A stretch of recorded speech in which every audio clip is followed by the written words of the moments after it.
रघु और किशन दोनों अच्छे मित्र थे। दोनों का अपना अपना खेत था।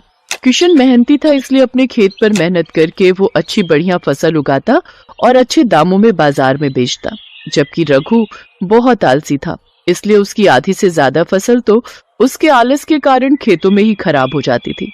ऐसे ही एक बार, अरे रघु कहाँ है? रघु, ओ रघु! किशन भैया ये तो अभी सो रहे हैं। सो रहा है? पर आज तो हमें फसल काटने के लिए जाना था ना। फसल कब की पककर तैयार हो गई है। अगर 1-2 दिन और नहीं काटी तो सारी फसल खराब हो जाएगी। एक बार बोल देना कि उठेगा तो खेत पर आ जाए। मैं खेत पर जा रहा हूँ। सुबह के समय फसल काटेंगे तो अच्छा रहेगा, शाम को फिर फसल में नमी आ जाती है। बोलना जल्द से जल्द खेत पहुंच जाएगा।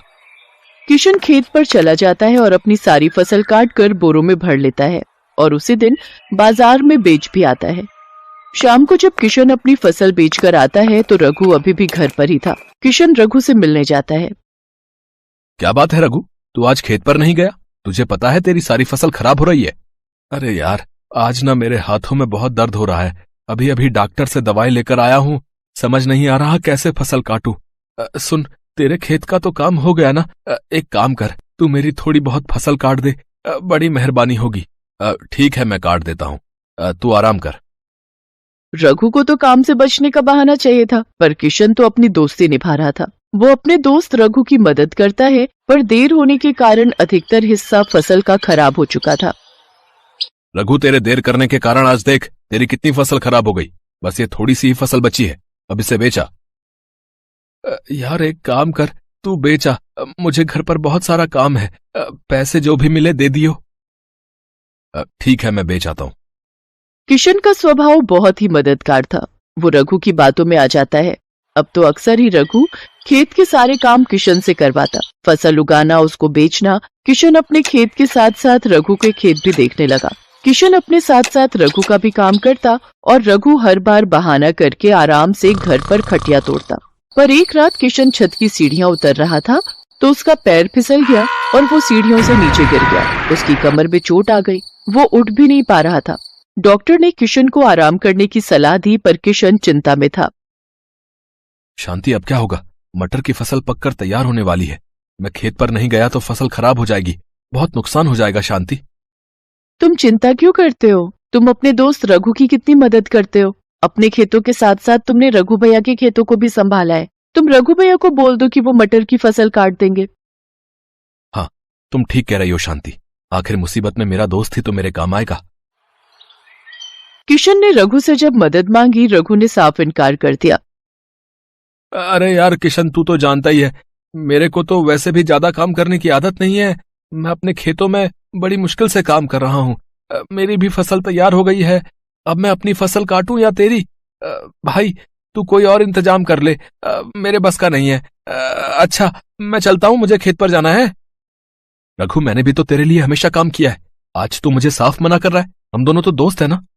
हाँ, तो मैं कब मना कर रहा हूँ, दोस्त तो है। पर तू देखना मैं कितना करूं, तू भी कुछ समझ। वैसे तुझे कोई जरूरत हो तो मुझे बुला लियो, पर काम के लिए बिल्कुल मत बोलियो।